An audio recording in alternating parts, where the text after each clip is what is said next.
새날을 여는 새벽 말씀 나눔입니다. 오늘은 2023년 10월 23일 월요일이고 말씀을 전하는 저는 강민 목사입니다. 오늘 우리가 함께 나눌 말씀은 사도행전 8장 1절부터 8절까지 말씀을 다시 한 번 더 보도록 하겠습니다. 사도행전 8장 1절부터 8절까지 말씀입니다. 사울은 그가 죽임을 당함을 마땅히 여기더라. 그날에 예루살렘에 있는 교회에 큰 박해가 있어 사도 외에는 다 유대와 사마리아 모든 땅으로 흩어지니라. 경건한 사람들이 스데반을 장사하고 위하여 크게 울더라. 사울이 교회를 잔멸할새 각 집에 들어가 남녀를 끌어다가 옥에 넘기니라. 그 흩어진 사람들이 두루다니며 복음의 말씀을 전할새 빌립이 사마리아 성에 내려가 그리스도를 백성에게 전파하니 무리가 빌립의 말도 듣고 행하는 표적도 보고 한 마음으로 그가 하는 말을 따르더라. 많은 사람에게 붙었던 더러운 귀신들이 크게 소리를 지르며 나가고 또 많은 중풍병자와 못 걷는 사람들이 나으니 그 성에 큰 기쁨이 있더라. 사도행전 8장 1절로부터 8절까지 말씀입니다. 성경에는 많은 이적과 기적이 등장합니다. 성경에 이적과 기적이 등장한다고 해서 오직 성경에만 이적과 기적이 나타난다고 생각하시면 안 됩니다. 세상에서도 정말 많은 다양한 종류의 이적과 기적이 펼쳐지고 있고 타 종교에서도 허다한 이적과 기적이 발생합니다. 또 성경에 이적과 기적이 등장한다고 해서 모두 하나님이 행하셨다거나 또는 하나님이 세운 사람들만이 행한 것도 아닙니다. 성경에서조차도 하나님이 행하시지 않은 많은 기적들이 기록되어 등장합니다. 대표적인 사건이 바로 출애굽 사건입니다. 모세가 바로 앞에 갔을 때 지팡이를 던져 뱀이 되게 했습니다. 그랬더니 애굽의 요술사들도 지팡이를 던져 뱀이 되게 하였다라고 성경은 기록하고 있습니다. 또한 첫 번째 이적으로 나일강의 물을 피로 변하게 했더니 애굽의 요술사들도 자기들의 요술로 그와 같이 행했다라고 성경은 기록합니다. 두 번째 이적인 개구리 사건에서도 요술사들이 모세와 동일하게 행하였고 세 번째 이적인 티끌 사건에서도 요술사들이 모세와 똑같은 이적을 행하였다고 성경은 기록하고 있습니다. 성경이 이적과 기적을 기록한 것에 대해 이적과 기적으로 말미암아 사람들이 하나님을 믿게 되었다라는 것으로 우리는 받아들여서는 안 됩니다. 실제로 이적과 기적이 나타났어도 사람들은 전혀 그 이적과 기적을 행하신 하나님을 받아들이지 않거나 믿지 않습니다. 대표적인 것이 다니엘 사건입니다. 어느 날 바벨론의 느부갓네살 왕이 꿈을 꿉니다. 그런데 문제는 자신이 무슨 꿈을 꾸었는지를 모른다는 겁니다. 단지 꿈을 꾸고 나서 기분이 나빴습니다. 더 심각한 문제는 자기의 기분이 불편하고 나빴기에 왕은 자신도 기억하지 못하는 꿈을 다른 사람이 꿈도 알아맞추고 그 꿈에 대해 해석도 하라라고 말했다는 겁니다.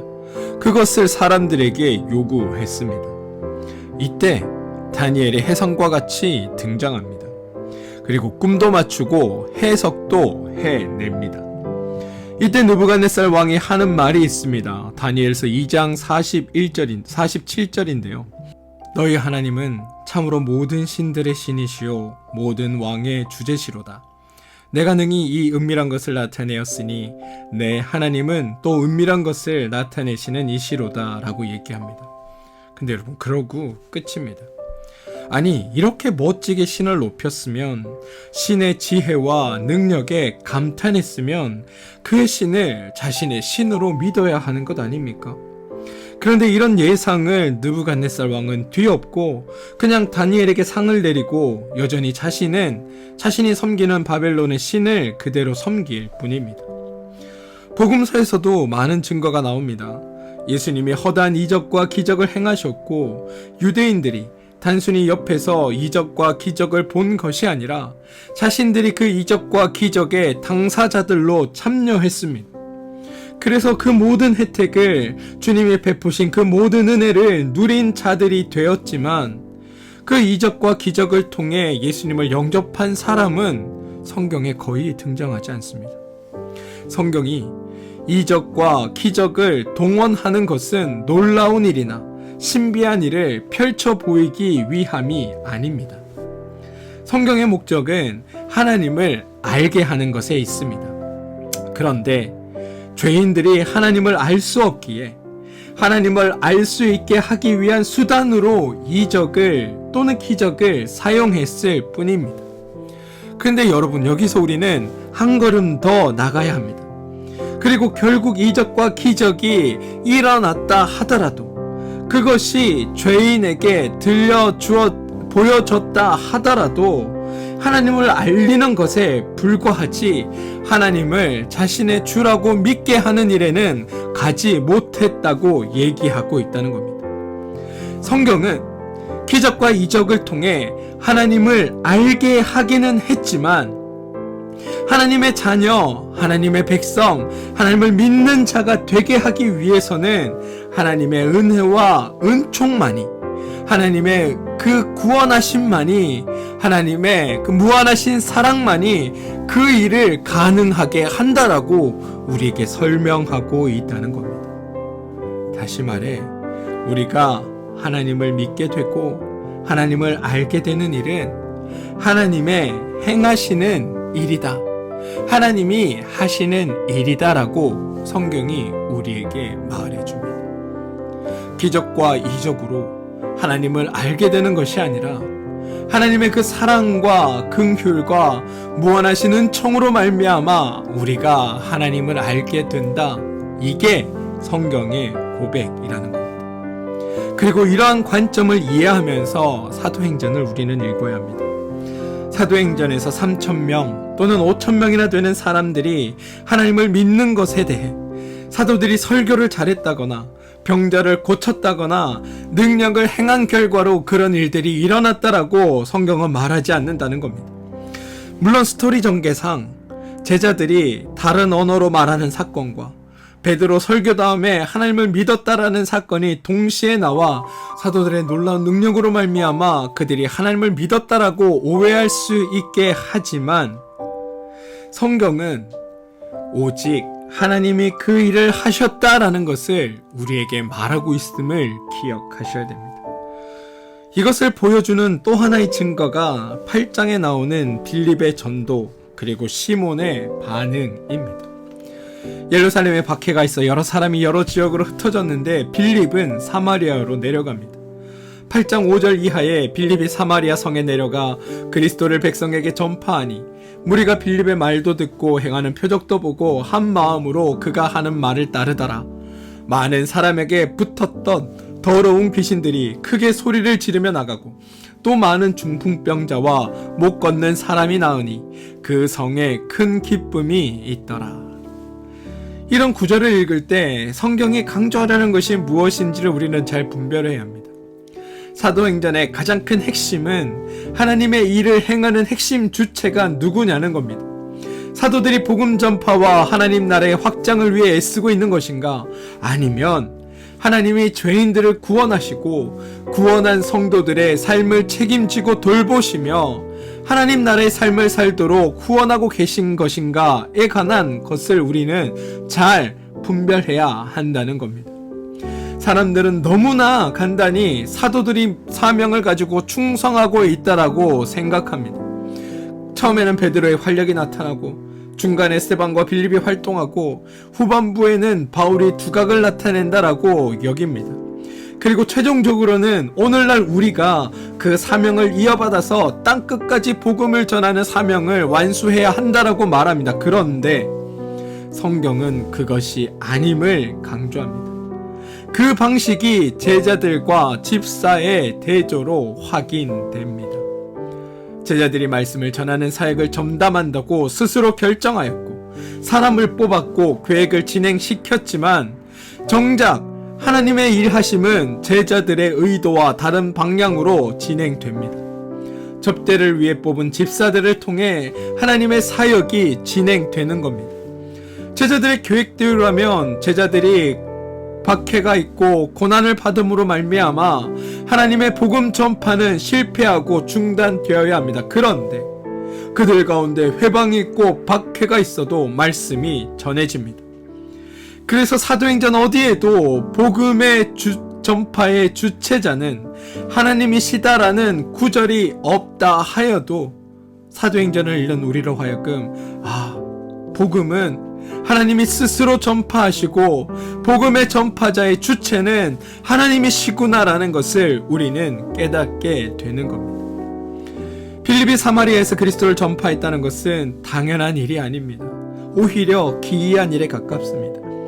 빌립이 표적도 행하고 귀신도 쫓고 병자도 고쳤다는 것은 예상했던 것이 아니라 매우 놀라운 일이기 때문입니다. 왜냐하면 빌립은 애초에 말씀을 전하는 것에 대해 준비되지 않았던 사람입니다.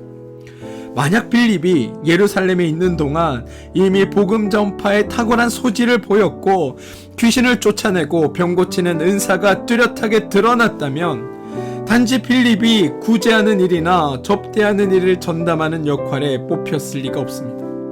아무도 빌립이 이런 은사와 능력이 있는 줄 몰랐습니다. 더 정확하게 말하면 몰랐던 것이 아니라 예루살렘에서는 이런 일을 해본 적이 없습니다. 그런데 사마리아로 오자 사마리아에는 복음 전하는 사람도 없고 치유를 행하는 사람도 없자 하나님이 빌립을 도와 복음도 전하게 하시고 치유도 행하게 하신 겁니다. 그러므로 모든 초점은 빌립이 아니라 그 일을 하도록 하신 하나님께 맞추어져야 하는 겁니다. 또 하나는 여러분 빌립의 변화입니다. 본문에는 빌립의 사역에 대해 4절 복음의 말씀을 전할세 5절에 그리스도를 백성에게 전파하니라고 이야기합니다.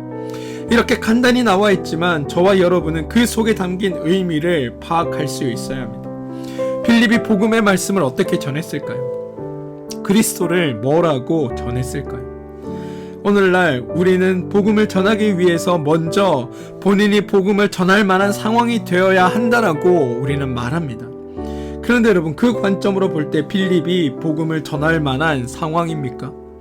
객관적인 상황으로 지금 빌립은 도망자, 아니 피난자입니다. 빌립은 복음 때문에 상황이 나아진 것이 아니라 복음 때문에 그의 삶의 상황이 더 악화되었습니다. 자신이 거주하며 살던 거주지를 떠나게 되었습니다. 사울이라는 유대교 열성분자에게 쫓기고 있습니다. 잡히면 죽을 상황에 놓여 있다는 겁니다. 사마리아 역시도 자기의 새로운 정착지가 아닙니다. 이 사마리아에 자기가 얼마나 있을지조차도 모릅니다. 실제로 여러분 26절을 보시면 주의 사자가 빌립에게 말하여 이르되 일어나서 남쪽으로 향하여 예루살렘에서 가사로 내려가는 길까지 가라 하니 그 길은 광야라. 일어나 가서 보니 이렇게 되어 있습니다. 생활터전을 또 옮긴 겁니다. 39절을 보면 주의 영이 빌립을 이끌어간지라. 40절을 보면 빌립은 아소도에 나타나 여러 성을 지나다니며 복음을 전하고 가이사랴에 이르니라 라고 고백하고 있습니다. 한 곳에 정착하여 살지도 못하고 평안하고 안정된 삶을 갈구하지 못하고 계속하여 옮겨 다닌 게 빌립의 삶입니다. 빌립이 이렇게 다른 사람에게 썩 권장할 만한 상황이 아님에도 불구하고 가는 곳마다 복음을 전파했다라고 이야기합니다. 빌립은 어떻게 이런 일이 가능했을까요? 그리고 과연 무엇을 전했을까요? 이 순간 빌립의 활동에 대해 이건 다 사명감 때문이야 라고 쉽게 규정지어 말하면 안 됩니다. 제자들과 집사들은 하나님으로부터 복음 전파의 사명을 받았고 땅끝까지 가라는 하나님의 명령을 받았기에 하나님의 말씀에 충실하기 위해 어떠한 상황에도 개의치 않고 사명 완수를 위해 충성했고 이렇게 충성했을 때 장차 하나님의 나라에서 받을 상급을 기대하며 현실의 어려움을 극복할 수 있었다. 이렇게 단정지어 이야기하면 안 된다는 겁니다. 사도행전은 제자들과 빌립에게 하나님 나라에 대한 상급을 약속하고 면류관을 기대하라는 권고가 등장하지 않습니다.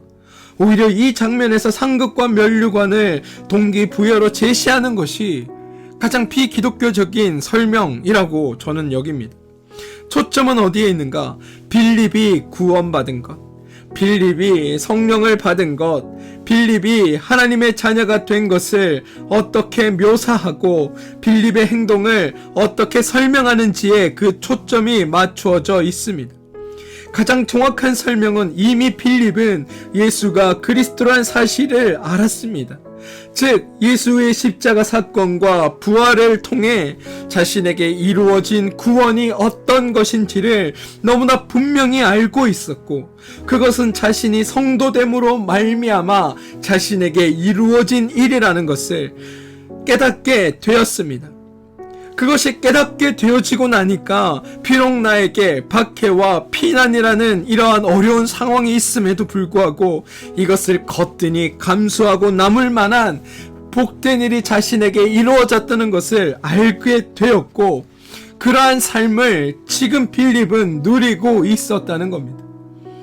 먼저 하나님에 대한 경험과 깨달음, 하나님이 어떤 상황에서 자기를 지키시는 분이라는 것을 알고 어떤 형편에서라도 자기의 삶을 복되고 아름답고 귀하고 행복하게 만드실 거라는 확신이 빌립에게 있었다는 겁니다. 그리고 그 마음의 확신과 그 기쁨이 충만하다 보니 어떠한 고난과 역경이 있어도 복음을 전하고 싶어하는 자신에게 일어난 하나님의 구원의 사역이 어떤 의미가 있는지를 전하고 싶어하는 그 마음을 꺾을 수 없을 정도로 빌립의 마음이 뜨거워졌던 겁니다. 이게 빌립이 가는 곳마다 복음을 전할 수 있었던 이유입니다. 사명감이 아니라 하나님으로 이루어진 하나님의 마음이 그의 가슴을 뜨겁게 했기에 이루어진 일이라는 겁니다. 무언가를 얻기 위한 수단으로 빌립은 복음을 전하지 않았습니다.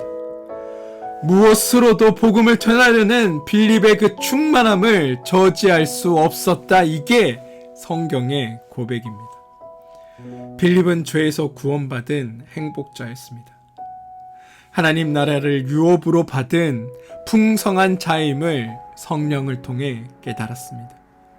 더 이상 자신은 죄에 얽매이지 않을 자유자이며 하나님의 책임과 보호를 받고 있는 안식안에 머무는 자임을 빌립은 깨달았던 겁니다.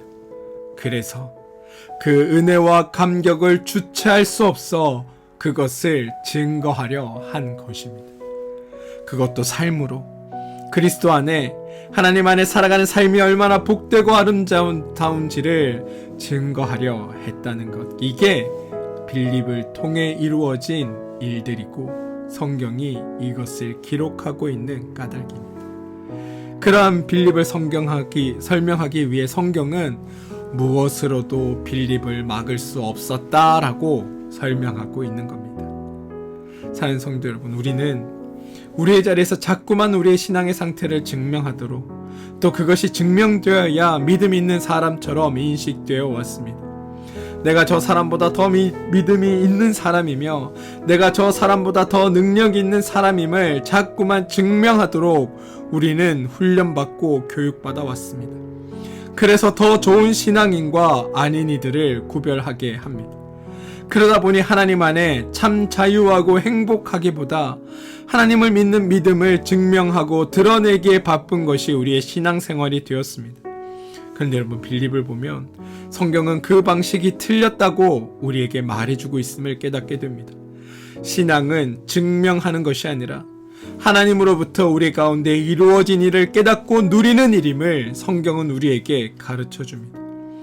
하나님의 마음, 하나님의 뜻, 하나님의 계획하심, 하나님의 인도, 하나님의 축복, 하나님의 은혜 주심을 깨닫게 되면 우리가 자연스럽게 하나님이 기뻐하실 일 가운데 선다는 것, 이게 성경의 고백이라는 겁니다. 그래서 우리가 먼저 해야 할 일은 하나님과의 관계, 그리고 그리스도로 말미암아 내 삶에 이루어지는 일을 성경을 통해 깨닫고 확신하는 것에서 우리는 시작해야 합니다.